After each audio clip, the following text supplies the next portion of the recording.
মানুষের সামনে সেও একজন দাঁড়াবে গুনাহমুক্ত হয়ে। ওরে নবীর উম্মতের দল, সে রসুল যখন তাড়াইয়া দিল, সে রসুলের কাছ থেকে চলে গেল মদিনার শহরে পাহাড়ি এলাকায়। ওই পাহাড়ে যাইয়া আল্লাহর কাছে দোয়া করতেছে। 1 থেকে নিয়ে 40 দিন লাগাত আমার আল্লাহর কাছে দোয়া করে, আল্লাহ আল্লাহ আল্লাহ, আমার মতো পাপী আর কেউ নাই।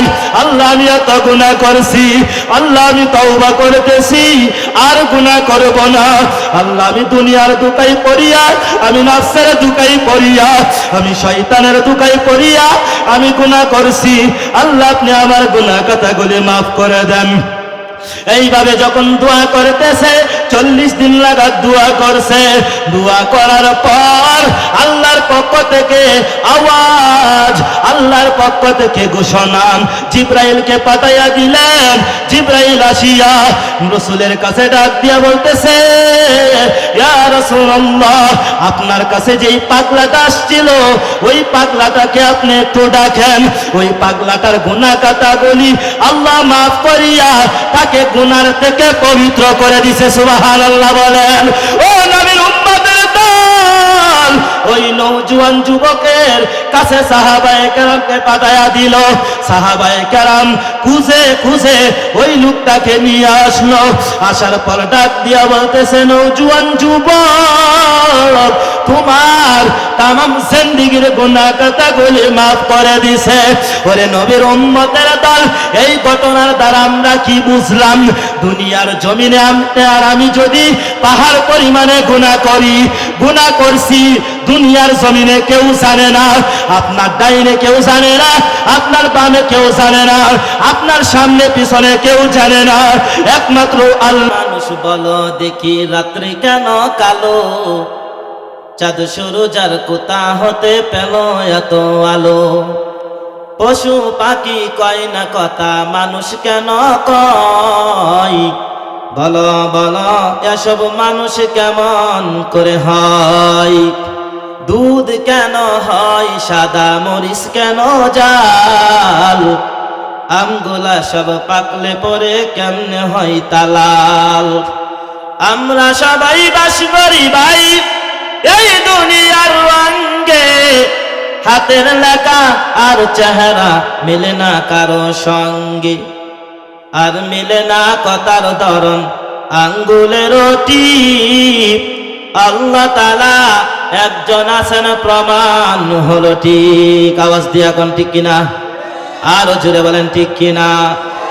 নদীরে পান ভাঙ্গে পার করে, এই তো নদীর খেলা।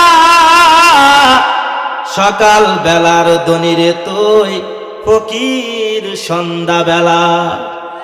নদীর পথে নৌকা চালাও ও মাঝি ভাই, বেলা ডোবার আগে আমি ও পার যেতে চাই। ডুবে গেলে বেলা তো আর সে তো উঠে না, ভেঙ্গে গেলে মেলা তো আর সে তো জমে না। কথা কোন ঠিক কিনা? আলহামদুলিল্লাহ, আল ইসলাহ সমাজ কল্যাণ সংগঠন ও যুব সমাজ ও এলাকাবাসীর উদ্যোগে প্রথম বার্ষিক ইসলামী মহাসম্মেলন, এই সম্মেলনের সম্মানিত সভাপতি সাহেব, প্রধান অতিথি, বিশেষ অতিথি, মুআজ্জাজ মুকাররম জাতির মাতার মুকুট, ওয়ারাসাতুল আম্বিয়া হযরত উলামায়ে কেরাম, দূর দূরান্ত থেকে আগতম আল্লাহ পাকের আশিকিন, জাকিরিন, শাকিরিন, মুহিব্বিন, মুরাব্বিন ইজম, এই জান্নাতের বাগানে আপনারা আসছেন, বসছেন, এবং পর্দার আড়ালে মা বোনেরা যারা আছেন, সকলেই আমরা উচ্চ সুরে কালিমার আওয়াজকে উঁচু করে সকলেই শুকরিয়া আদায় করি আলহামদুলিল্লাহ। আরো জোরে হয় নাই, হয় নাই, জোরে সোরে আলহামদুলিল্লাহ। শুকরিয়া আদায় করলে কি হয় জানেন? যে বেশি বেশি শুকরিয়া আদায় করবে আল্লাহ নিয়ামত বৃদ্ধি করে দিবেন। সুবহানাল্লাহ বলেন। আর যে ব্যক্তি না শুকরিয়া করবে তার জন্য রাখা হয়েছে কঠিন আযাব। সেই আযাবে গ্রেফতার করলেও করতে পারেন আল্লাহ, নাও করতে পারেন। দুনিয়ার জমিনে আপনার নামে আমার নামে ওয়ারেন্ট জারি হয়ে গেলে পুলিশে যখন ধরে নিয়ে যায়, তখন কিছু টাকা পয়সা দিলে কিছু টাকা পয়সা দিলে, কিছু লোভ দেখাইলে আপনাকে আমাকে ছেড়ে দেয়। কথা কোন ঠিক কিনা? কিন্তু কাল কিয়ামতের দিন হাসরের ময়দানে আল্লাহ যদি গ্রেফতার করে, আল্লাহকে টাকা দিলে হবে? লোভ লালসা দেখালে হবে? না না, হবে না। সেই দিন বোঝা যাবে তুমি চান্দু করতে আইছো, তোমার ধরবো ওই দিন। দুনিয়াতে বড়াই করছো না, টাকার গরম দেখাইছো, আহবাতি যায় এখন ধরুন তোমারে। ফেরেশতারা বাইরিয়া গিরগারা ছড়াইয়া লাগবো। কথা কোন ঠিক কিনা? সার নাই, সার নাই। ভাই, আপনারা অনেকেই আমাকে চেনেন, অনেকেই জানেন, অনেক মুরব্বী মানুষ আমাকে চেনেন। আমি আপনাদের পার্শ্ববর্তী গ্রামে ওইখানে আসছিলাম, মাওলানা সোহরাবউদ্দিন সাহেবের মাদ্রাসায়। গত বছরে মহিলা মাদ্রাসা এখানে আছে না, ওই মাদ্রাসায় আমি একবার আসছিলাম, আলোচনা করেছিলাম। ওই মাদ্রাসার জন্য সকলেই দোয়া করবেন। আপনাদের মেয়ে যারা আছে, মেয়েকে আপনারা এই মাদ্রাসায় ভর্তি করাইবেন। একজন আলেমা হলে আলেমার অনেক দাম। কথা কোন ঠিক কিনা? আপনাদের এলাকায় আমি আবারও আসলাম। আপনাদের এলাকার সন্তান আমার উস্তাদ হাফেজ হযরত মাওলানা মুফতি বাকিবিল্লাহ সাহেব, আপনাদের এলাকার না সন্তান, আমার উস্তাদ। উনি আমাকে বড় মহব্বত করেন, আমাকে আর দ্বিতীয় কোনো চিন্তা করি নাই। সকলে আমার জন্য দোয়া করবেন, আমার উস্তাদের জন্য দোয়া করবেন, উস্তাদের মা বাবার জন্য দোয়া করবেন, এবং সকলের মনের আশা যেন আল্লাহ পূরণ করে দে। সকলেই দোয়া করবেন, সকলে বলেন আমিন। আল্লাহ যেন সকলের মনের আশা, মনের মাকসাদগুলো যেন পূরণ করে দে। সকলে আবারও বলেন আমিন। আমরা দুনিয়াতে আসছি, দুনিয়াতে বসবাস করতেছি, দুনিয়ার জমিনে আল্লাহ আপনাকে আমাকে বড় মহব্বত করিয়া পাঠাইছে। কথা কোন ঠিক কিনা? কিন্তু আমরা দুনিয়ার মহব্বতে, দুনিয়ার ভালোবাসায় পড়ে আমরা আখেরাতেই ভুলে গেলাম। কথা কোন ঠিক কিনা? জান্নাতেই ভুলে গেলাম। তিনটা জগৎ আছে। কয়টা জগৎ? কি ঘুমাইতেছে নাকি? ওই দিক দিয়ে কি দেখি আবার? বাবা রে বাবা, কয়টা জগৎ? তিনটা জগৎ। একটা হলো দুনিয়ার জগৎ, আরেকটা হলো জান্নাত, আরেকটা হলো জাহান্নাম। কয়টা জগৎ? তিনটা জগৎ। যখন দুনিয়ার থেকে আমরা বিদায় নিব, তখন হাসরের ময়দানে যখন আপনার বিচার হবে, আমার বিচার হবে, হওয়ার পর হয়তো কেউ জান্নাতে যাবে, হয়তো কেউ জাহান্নামে যাবে। কথা কোন ঠিক কিনা? এই দুনিয়াটা হলো ক্ষণস্থায়ী, দুনিয়াটা চিরস্থায়ী নেই। দুনিয়াটা কি? ক্ষণস্থায়ী, অল্প দিনের জিন্দেগি আপনার আর আমার। দুনিয়াটা হলো ক্ষণস্থায়ী, আখিরাত হলো চিরস্থায়ী। কথা কোন ঠিক কিনা? দুনিয়ার দুকায় যদি আপনি আর আমি পড়ি তাহলে শেষ। দুনিয়ার দুকায় পড়া যাবে না, দুনিয়াকে আপন করলে হবে না। জান্নাতের আশায় আপনার আর আমার আমল করতে হবে, আমল করে জান্নাতে যেতে হবে। আপনার ডাইনে বামে সামনে পেছনে অনেক মানুষ জান্নাতে চলে যাবে, আপনি জাহান্নামে থাকবেন, তা কি হয়? কথা কোন ঠিক কিনা? আমরা সবাই জান্নাতে যেতে চাই। কথা কোন ঠিক কিনা? দুনিয়ার পিছনে ঘুরবেন, দেখবেন জীবনটাই শেষ, দুনিয়া আপনার পিছনে ঘুরবে। কথা কোন ঠিক কিনা? উলামায়ে কেরামের পিছনে দুনিয়া ঘুরে, দুনিয়ার পিছনে উলামায়ে কেরাম ঘুরে না। কথা কোন ঠিক কিনা? দুনিয়াটা হলো একটি গুনাহের জায়গা, গুনাহের একটা বস্তু, মানে গুনাহের একটা আড্ডাখানা, পাপের একটা মূল। হুব্বু দুনিয়া রাসু কুল্লি খাতিআ। দুনিয়াটা কি? পাপের একটা জায়গা, স্থান। আর দুনিয়ার মায়ায় পড়বেন, জীবন বরবাদ হয়ে যাবে। দুনিয়ার মায়ায় পড়ে অনেক মানুষ জীবনেই বরবাদ। দুনিয়ার দেখেই, এই দুনিয়ায়, পরকাল তো আরো পরের কথা। দুনিয়াতে জীবিত আছে, টাকার পরেও দুনিয়ার মায়া ভিতরে ঢুকানোর কারণে দুনিয়াতেই পড়িয়া রয়েছে, কিন্তু তার জীবনটা দুনিয়ায় শেষ হয়ে গেল। কথা কোন ঠিক কিনা? দুনিয়ার মায়ায় পড়া যাবে না, দুনিয়াটাকে আপন করলে হবে না। আমরা জান্নাতে থাকতে চাই সকলে একই সাথে। কথা কোন ঠিক কিনা?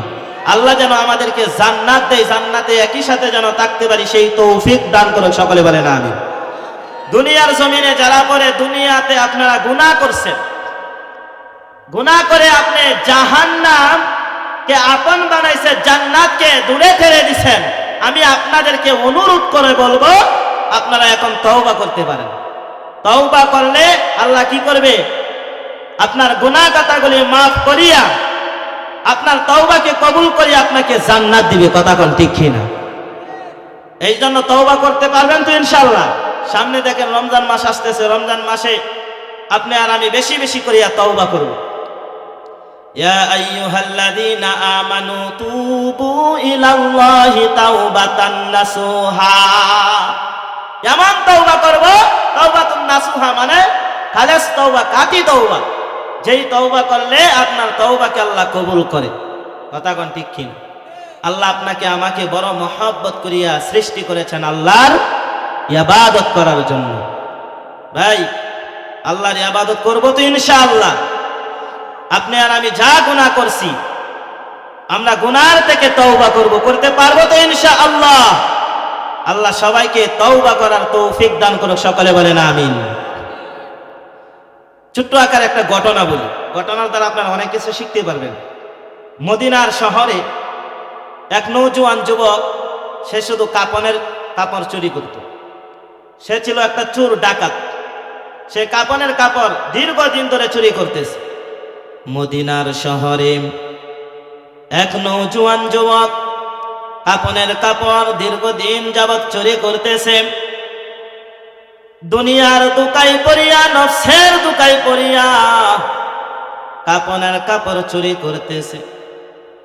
দীর্ঘদিন এইভাবে একই কাজ করে যাচ্ছে, কিন্তু মহিলার কবরে প্রবেশ করার পর এক মহিলা সুন্দরী, রূপবতী, গুণবতী, ওই মহিলার কবরে যখন প্রবেশ করছেন, ওই সুন্দরীর কবরে প্রবেশ করার পর যখন সুন্দরীর শরীর থেকে কাপড় ছিনিয়ে নিয়ে আসবে, ও বাজার, ও যুবক ভাই, মহিলা যখন মারা যায়, মারা যাওয়ার পর ওই মহিলাটাকে 5 টুকরা কাপড়ের প্যাকেট বানায়া অন্ধকার কবরে রাখে, কথা কোন ঠিক কিনা? জোরে বলেন, কথা কোন ঠিক কিনা? আপনাদের এলাকায় কি 4 টুকরা নি? কয় টুকরা? জোরে বলেন, কয় টুকরা? 5 টুকরা কাপড়ের কাপড় দিয়া সুন্দর করে আপনাকে ওই কবরে রাখে।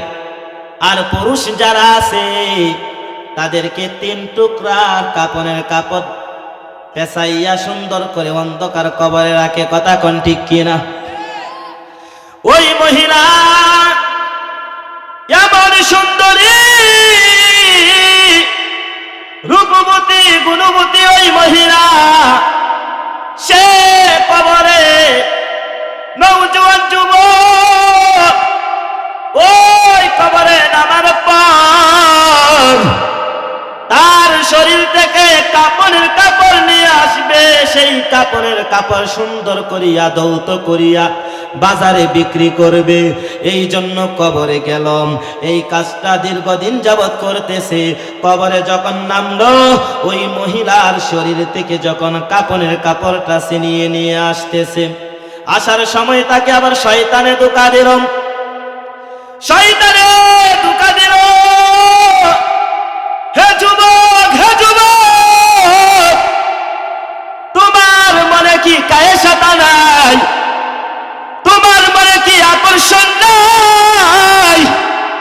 যখন ওই নওজোয়ান যুবক বান্দাটাকে শয়তানে ধোঁকা দিল, ওই নওজোয়ান যুবক কাপড়ের কাপড় নিয়ে আসতেছে, আবার পিছন দিক দিয়া তাকায়া দেখি তারে শয়তানের ধোঁকায় পড়িয়া, নফসের ধোঁকায় পড়িয়া কাজটা কি করলো?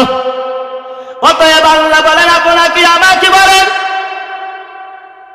নুরানি হাফিজিয়া কুরআন শরীফের 2 নম্বর পারা 11 নম্বর পৃষ্ঠায় 208 নম্বর আয়াতে আল্লাহ বলেন, ওয়ালা তাত্তাবিউ খুতুওয়াতিশ শাইতান, তোমরা শয়তানের ইত্তেবা অনুসরণ করবে না, কেননা ওই শয়তান তোমার দুশমন। ইন্নাহু লাকুম আদুউম মুবিন, ওই শয়তান তোমার দুশমন।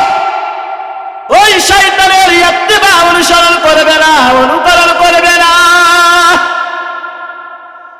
আর বর্তমান জামানায় আমরা শয়তানের ইত্তেবা অনুসরণ করি, শয়তানকে বেশি ভালোবাসি, শয়তানের দুকাই পড়িয়া আমরা কাজার দরবারে যাই, মাজার দরবারে যাই, আমরা মুরুকসার দরবারে যাই, আমরা কুত্তাসার দরবারে যাই, আমরা বিলাইসার দরবারে যাই, যাইয়া আমরা কি করি? ওই কবরে যাইয়া আমরা সেজদা দেই। কিন্তু কবরে যাইয়া সেজদা দেওয়া মোটেও জায়েজ না, কথা কোন ঠিক কিনা জোরে বলেন? কবরে যাইয়া সেজদা দেওয়া জায়েজ না। আমরা পুরুষ যারা আছি কবরে যাইয়া সেজদা দেই, মহিলা যারা আছে তারাও কবরে যাইয়া সেজদা দেই, কিন্তু ওই কবরে চলে বন্ডামি আর বন্ডামি, কথা কোন ঠিক কিনা?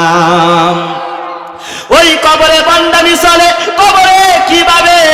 কবরের পাশে দারোয়ান থাকে, কবরের পাশে দেখবেন একজন পিএস থাকে, বডিগার্ড থাকে, ওই খাদেম থাকে, সে আবার কবরের পাশ দিয়া ঘুরতেছে আর মানুষকে ডাকতেছে, আসো আসো, তোমার কি প্রয়োজন? তুমি ওই কবরে আসিয়া বলো, তোমার মনের চাহিদা পূরণ হবে, তোমার মনের আশা পূরণ হবে।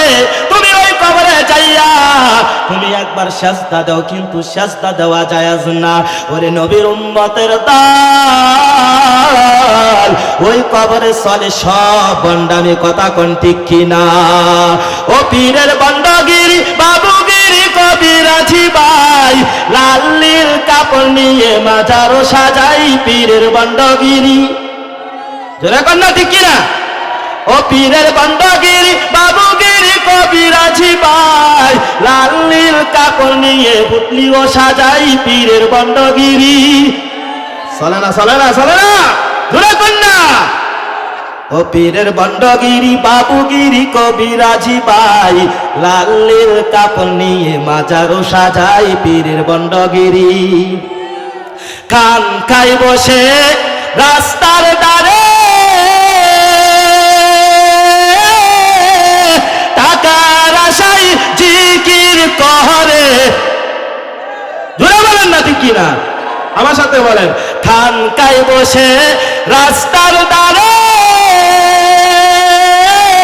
টাকার আশায় জিকির করে, গরম গরম ব্যবসা তাদের, গরম গরম ব্যবসা তাহাদের, পয়সা রুজির অভাব নাই।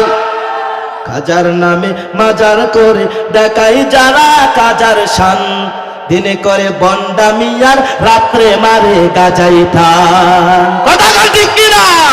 কাজার নামে মাজার করে দেখাই যারা কাজার শান, দিনে করে বন্ডামি আর রাত্রে মারে গাজাই থান, কথা বল ঠিক কিনা? ওই মাজারে যাইয়া দেখবেন কলকির মাঝে টান মারে, আবার টান মারিয়া বলে কি টান, সুখ টান, এত টান ক্যা, এত টান কা, কথা কোন ঠিক কিনা? ওই মাজারে যাইয়া টান দিলে ভালো লাগে, একটা টান দিয়া শীত হইয়া কইরা রইছে, তারে সজাগ করার মতো কেউ নাই, কথা কোন ঠিক কিনা? ও নবীর উম্মতের দল, ওই কবরে যাইয়া সেজদা দেওয়া জায়েজ না। আমরা অনেকেই কবরে যাইয়া সেজদা দেই, কবরে যাইয়া আমরা বলি, ও বাবা, ও বাবা, আমার তো সুখ নাই, আমার তো শান্তি নাই, আমার বউয়ে আমারে লাত্তি উষ্টা মারে, আমার বউয়ে আমার সাথে খারাপ ব্যবহার করেন, বাবা গো আপনি আমাকে একটা তাবিজ দেন, কথা কোন ঠিক কিনা? ও নবীর উম্মতের দল, ওই কবরে যাইয়া সেজদা দেওয়া জায়েজ না। আমরা শয়তানের দোকাই পড়িয়া, নফসের দোকাই পড়িয়া যারা গুনাহ করছি আল্লাহর কাছে তওবা করব। ও নবীর উম্মতের দল, ওই নওজোয়ান যুবক, ওই মহিলার সাথে কেমন খারাপ কাজটা করেছিল। ওরে আল্লাহর গোলাম, ও নবীর উম্মতের দল, শয়তানের দুকাই পড়িয়া, নফসের দুকাই পড়িয়া ওই মহিলার শরীর থেকে যখন কাপড়ের কাপড় 5 টুকরা নিয়ে আসলো, আসার পর ধোঁকা দিল, আবার মহিলার কাছে গেল। মহিলার কাছে যাওয়ার পর মহিলার সাথে খারাপ কাজ করলো। মহিলার সাথে খারাপ কাজ করার পর সে আবার তার বাড়িতে চলে যাইতেছে, তার স্থানে চলে যাইবে। আল্লাহ কি করলেন? ওই মহিলার জবানটা খুলে দিলেন। জবানটা খুলে দেওয়ার পর মহিলা ডাক দিয়া বলতেছে, ওরে যুবক, আমি তো তোর সাথে কোনোদিন খারাপ ব্যবহার করি নাই, আমি তো তোকে কোনোদিন ধোঁকা দেই নাই। আমার মনে হয় আমার পরিবার তোকে ধোঁকা দেয় নাই, আমার পরিবার তোকে ধোঁকা দেয় নাই। আমার সাথে এমন কি কাজটা করলে? আমাকে নাপাক বানায়া দিলে, আমাকে নাপাক বানায়া দিলে, আমাকে অপবিত্র বানায়া দিলে। আমাকে যে অপবিত্রতা বানাইছো, হাসরের ময়দানে হাজারো পুরুষ হাজারো মহিলা পবিত্র অবস্থায় হাসরের ময়দানে উঠবে, আমি তো আর পবিত্র অবস্থায় আমি হাসরের ময়দানে উঠতে পারলাম না। আমার সাথে এমন কি কাজটা করলে? আমাকে তো নাপাক বানায়া দিলে, আমাকে তো অপবিত্র বানায়া দিলে। নওজোয়ান যুবক ওই মহিলার কথা শোনার পর নওজোয়ান যুবক একটা দৌড় দিয়ে নবীর কাছে চলে যায়। নবীর কাছে যাওয়ার পর নবীকে ডাক দিয়ে বলতেছে, ইয়া রাসূলুল্লাহ, আমার মতো পাপী আর কেউ নাই, আমার মতো গুনাহগার আর কেউ নাই। আমি দুনিয়ার জমিনে, আমি দুনিয়ার ধোঁকাই পড়িয়াম, আমি নফসের ধোঁকাই পড়িয়া, আমি শয়তানের ধোঁকাই পড়িয়া আমি গুনাহ করছি। আমার আল্লাহ কি আমার গুনাহ কথাগুলি কি মাফ করবে নাকি? রাসূলের কাছে যখন বলতেছে, রাসূল ডাক দিয়া বলেন, এ নওজোয়ান যুবক, তুমি কি গুনাহ করছো? তুমি আমার কাছে বলো। নওজোয়ান যুবককে বলতেছে, তুমি কি আল্লাহর সাথে শিরিক করছো?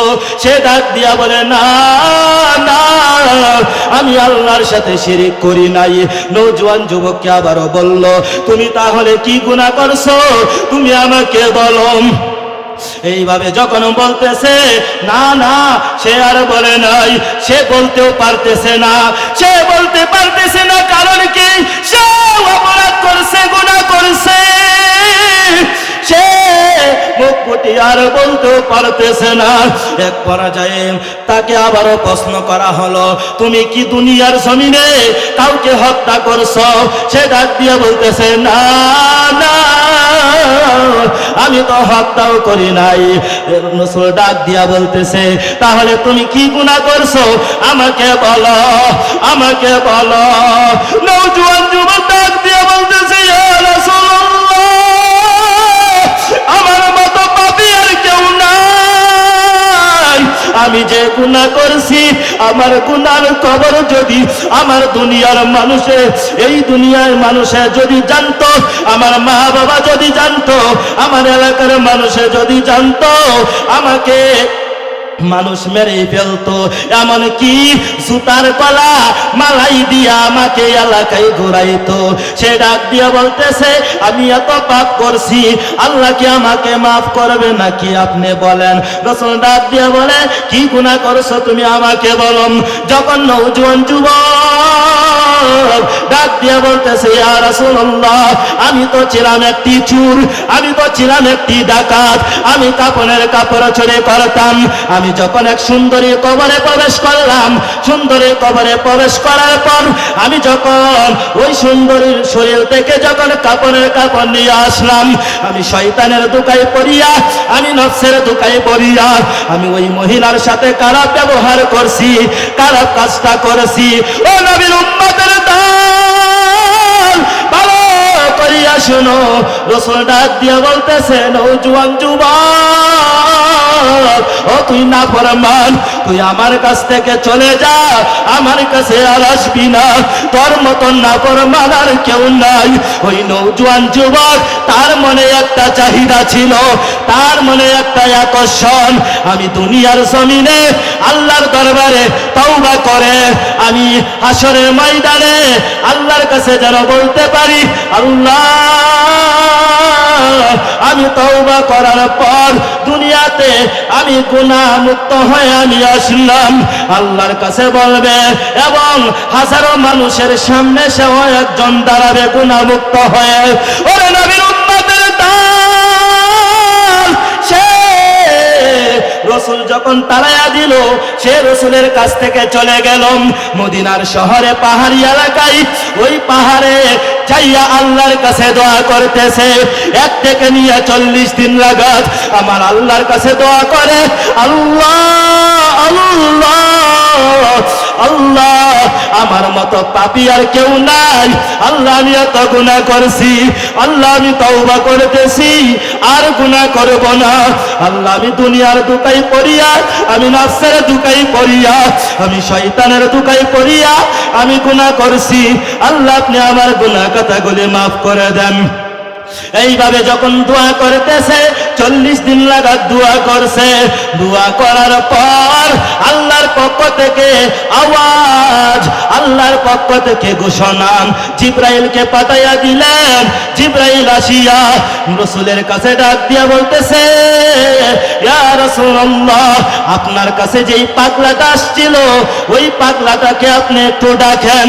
ওই পাগলাটার গুনাহ কথাগুলি আল্লাহ মাফ করিয়া তাকে গুনার থেকে পবিত্র করে দিছে। সুবহানাল্লাহ বলেন। ও নবীর উম্মতের দল, ওই নওজোয়ান যুবকের কাছে সাহাবায়ে কেরামকে পাঠাইয়া দিল। সাহাবায়ে কেরাম খুঁজে খুঁজে ওই লোকটাকে নিয়ে আসলো। আসার পর ডাক দিয়া বলতেছে, নওজোয়ান যুবক, তোমার তামাম জিন্দেগীর গুনাহ কথাগুলি মাফ করে দিছে। ওরে নবীর উম্মতের দল, এই ঘটনার দ্বারা আমরা কি বুঝলাম? দুনিয়ার জমিনে আপনি আর আমি যদি পাহাড় পরিমাণে গুনাহ করি, গুনাহ করছি, দুনিয়ার জমিনে কেউ জানে না। আপনার ডাইনে কেউ জানে না, আপনার বামে কেউ জানে না, আপনার সামনে পিছনে কেউ জানে না, একমাত্র আল্লাহ জানে। এই জন্য বাজান, আপনি আপনার হাতে ধরবো, আপনার পায়ে ধরবো, অনুরোধ করে বলে যাই, শুধু আপনাদেরকে না, এলাকার মা বোন যারা আছেন ওনাদেরকে অনুরোধ করে বলতেছি, ও মা, আপনি গুনাহ করছেন, আপনি দুনিয়ার মানুষকে ফাঁকি দিয়েছেন, কিন্তু আমার আল্লাহকে তো ফাঁকি দিতে পারেন নাই। এই জন্য আপনাকে অনুরোধ করব, আপনি আল্লাহর কাছে কাটি অন্তরে তওবা করেন। যদি কাটি অন্তরে তওবা করতে পারেন, তাহলে আল্লাহ আপনার তওবাকে, আমার তওবাকে কবুল করবে। কথা কোন ঠিক কিনা? ওরে নবীর উম্মতের দল, আল্লাহ বড় মহব্বত করিয়া আপনাকে আমাকে ডাকতেছেন। আপনি গুনাহ করছেন, আপনি আল্লাহর কাছে তওবা করেন। আল্লাহ কোথায় বলে? আল্লাহ সূরা জুমার 53 নম্বর আয়াতে আল্লাহ বলেন, ইয়া ইবাদি, হে আমার বান্দারা। আল্লাহর বান্দাদেরকে আল্লাহ বড় মহব্বত করিয়া ডাকে। এইখানে আল্লাহ বাদ করেন নাই হিন্দু, খ্রিস্টান, বৌদ্ধ, নাসারা, কাউকে আল্লাহ বাদ করেন নাই। এক কথায় যারা আল্লাহর বান্দা, আল্লাহর বান্দা দুনিয়ার জমিনে যত মানুষ আছে সবাই তো আল্লাহর বান্দা। কথা কোন ঠিক কিনা? ও নবীর উম্মতের দল, আমরা মানুষ, আমরা আল্লাহকে বাদ করছি। কথা কোন ঠিক কিনা? আমরা আল্লাহকে বাদ করলাম। আমরা মাজারে যাইয়া যে সাজদা দেই, আমরা হরি রাম, হরি কৃষ্ণ, বধু কৃষ্ণ, শ্রী কৃষ্ণ, কত কৃষ্ণ বাই রইছে। আমরা হিন্দু যারা আছি ওইখানে যাইয়া আমরা সাজদা দেই, আমরা বাবার কাছে অনেক কিছুই চাই। অতএব বাবার দিকে যখন তাকাইবেন, উপরে ফিটপাত, ভিতরে হলো সদর গাছ, ভিতরে কুলিয়া দেখবেন নেড়া আর মাটি। কথা কোন ঠিক কিনা? নেড়া আর পানি দিয়া ওই বাবাকে দাঁড় করাইছে। ওরে নবীর উম্মতের দল, আমার আল্লাহ আপনাকে আমাকে বলেন, ইয়া ইবাদি, হে আমার বান্দারা, তোমরা শুনো, আল্লাযীনা আসরাফু আলা আনফুসিহিম, যারা নফসের দুকায় পড়িয়া তোমরা খারাপ কাজ করছো, তোমরা গুনাহ করছো। আল্লাহ বলেন, লা তাকনাতু মির রাহমাতিল্লাহ, আল্লাহর রহমত থেকে নিরাশ হও না। কথা কার? জুড়ে বলেন কথা কার? হয় না, আরো জুড়ে বলেন কথা কার? নারায়ে তাকবীর, জোরে সুরে নারায়ে তাকবীর। আপনাদের এলাকায় মাহফিল হওয়াতে আপনারা কি খুশি না বেজার? তা খুশি থাকলে আওয়াজ দিয়ে দিবেন। কথা বল ঠিক কিনা? মুসলমানের আওয়াজ থাকবে, বাঘের হুঙ্কারের মতো সিংহের আওয়াজ থাকবে। কথা কোন ঠিক কিনা? আবার জুড়ে বলে নারা থাকবে। কোরআন আছে যেখানে, কোরআন আছে যেখানে, নারা তাকবীর। আল্লাহ সবাইকে কবুল করুক। জোরে বলেন না আমিন। মিয়া আমিনও বলতে পারেন, ঘুমাইতেছেন না। আল্লাহ বলতেছে লা তাকুনাতু মির রাহমাতিল্লাহ, আল্লাহ রহমত থেকে নিরাশ হয়ো না। যারা গুনাহ করেছো নফসের দুকায় পড়িয়া, ইন্নাল্লাহা ইয়াগফিরুয যুনুবা জামিআ, নিশ্চয় তোমার গুনাহ কথাগুলি মাফ করবেন কে? জোরে বলেন কে? ইন্নাহু হুয়াল গফুরুর রহিম। বড় ক্ষমাশীল আল্লাহ, পিছনের গুনাহ কথাগুলি মাফ করে দিবেন।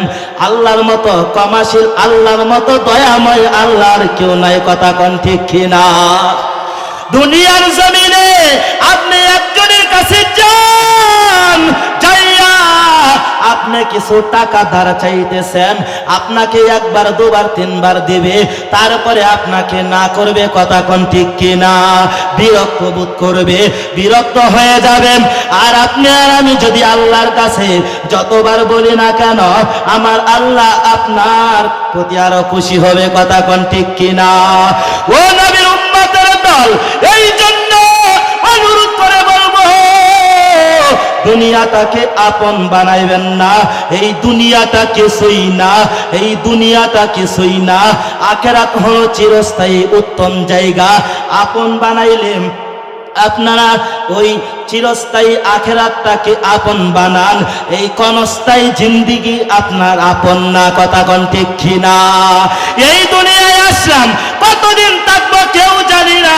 এই ঘরে বসলাম, বাড়িতে যাইতে পারবো কিনা আমরা তাও জানি না। কারণ রাস্তায় আপনার আর আমার মৃত্যু হতে পারে। মালাকুল মাউত আজরাইল আলাইহিস সালাম আপনার কাছে আমার কাছে চলে আসতে পারে, আপনার কে নিয়ে যাবে। আপনার সময় শেষ, আপনি দুনিয়ার থেকে বিদায়। ওরে নবীর উম্মতের দল, আপনি বাসায় যাইয়া আপনার মাকে মা বলে ডাকতে পারবেন না, আপনার বাবাকে বাবা বলিয়া ডাকতে পারবেন না। আপনার বিবি সাহেবের কাছ থেকে বিদায় নিয়ে আসছিলেন, বিবির মুখ আর দেখতে পারবেন না। মালাকুল মাউত আজরাইল আলাইহিস সালাম যখন চলে আসবে, সব রেখে অন্ধকার কবরে যেতে হবে। কথা কোন ঠিক কিনা? অন্ধকার কবর কিন্তু ভালো জায়গা না। ওই অন্ধকার কবর তোমাকে আমাকে ডাকে, ওরে বলি আদম, আমি কবর কিন্তু ভালো জায়গা না। আমি কবর কিন্তু সাপ বিচ্ছুর ঘর। ওই কবরে আসার আগে কবরের সামারা নিয়ে আসিও। ও নবীর উম্মতের দল, ওই কবর আপনাকে প্রতিদিন আমাকে প্রতিদিনই ডাকে। বান্দা কবরে যাওয়ার পর বান্দাকে 3টা প্রশ্ন করা হবে। কয়টা প্রশ্ন জোরে বলেন? 1 মিনিটের ভিতরে শেষ করে দেব। ওই কবরে যাওয়ার পর বান্দাকে 1 নাম্বার প্রশ্ন করা হবে, রবের পরিচয় দাও। যদি দিতে পারো তাহলে ভালো, আর যদি না দিতে পারো তাহলে আযাব শুরু। কথা কোন ঠিক কিনা? 1 নাম্বার প্রশ্ন করা হবে, রবের পরিচয় দাও। 2 নাম্বার প্রশ্ন করা হবে, ধর্মের পরিচয় দাও। 3 নাম্বার প্রশ্ন করা হবে, রাহমাতাল লিল আলামিনের পরিচয় দাও।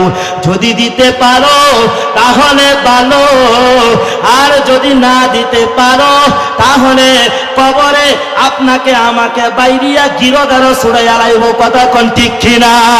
ও নবীর উম্মতের দল, ওই কবরে তাকার পর আপনি যতই চিল্লাবেন, যতই হাউমাউ করবেন, আমাকে বাঁচাও, আমাকে সাহায্য করো, কেউ আসবে না, কেউ আসবে না। ওই নবীর উম্মতের দল, ওই কবরে গেলে আপনার সাথে 2টো জিনিস যাবে, একটা হলো নেকি আর একটা হলো গুনাহ। ও নবীর উম্মতের দল, যদি নেকির পাল্লাটা ভারী হয় তাহলে ভালো, আর যদি গুনাহের পাল্লাটা ভারী হয় তাহলে আযাব শুরু হয়ে যাবে। আমরা দুনিয়ার জমিনে দুনিয়ার দুটাই পড়ব না। আমরা যারা গুনাহ করছি আমরা আল্লাহর কাছে তওবা করে খাঁটি অন্তরে মুসলমান হয়ে আমরা গুনাহ থেকে পবিত্র হয়ে কে কে অন্ধকার কবরে যেতে চাই দুটি হাত আল্লাহর দরবারে দেখায়া দেই। নারায়ে তাকবীর, নারায়ে তাকবীর। আল্লাহ সবাইকে কবুল করেন, গুনাহমুক্ত জীবন দান করেন। সবাইকে আল্লাহ গুনাহমুক্ত জীবন দান করুক এবং আমরা গুনাহমুক্ত তওবা করিয়া কাটি অন্তরে তওবা করে যেন অন্ধকার কবরে যেতে পারি সেই তৌফিক দান করে সকলে বলেন আমিন। সকলেই ভালো থাকবেন, সুস্থ থাকবেন। কোনো এক সময় আবারও দেখা হবে ইনশাআল্লাহ। ভালো থাকবেন, সকলেই সুস্থ থাকবেন। এই এলাকার মুরব্বীদের কথা আমি শুনেছি, মুরব্বীরা অনেকেই আমার কথা বলছে যে আলী হুসাইন আনসারী সাহেব কি আসছে কিনা, এখানে আসবে, আলোচনা করবে। মুরব্বীদের জন্য আমার স্পেশাল দোয়া এবং এলাকার মা বোনদের জন্য দোয়া, যুবক ভাই যারা আছে তাদের জন্য দোয়া করি। কেন এক যুবক ভাইকে আমি একটু বলছিলাম, যুবক ভাই আপনি কষ্ট নিয়েন না, মানে আবার উনি আবার মনে মনে কইতাছে হুজুর আপনি স্টেজে তো নাই বলেন, আমি দেখাইতাছি খেলা, এমন কিছু কইরেন না ভাই। অনুরোধ, সকলে ভালো থাকবেন, সুস্থ থাকবেন। এই বক্তা সবার আসতেছে ঢাকা থেকে, ময়মনসিংহ থেকে, অনেক জায়গা থেকে আসতেছে, আলোচনা করবে, জ্ঞান করবে, আলোচনা করবে। আপনারা সকলে বসবেন, সকলে আখিরি মোনাজাত করে যাবেন তো ইনশাআল্লাহ। আল্লাহ সবাইকে কবুল করুক, সকলে বলেন আমিন। আসসালামু আলাইকুম ওয়া রাহমাতুল্লাহি ওয়া বারাকাতুহু।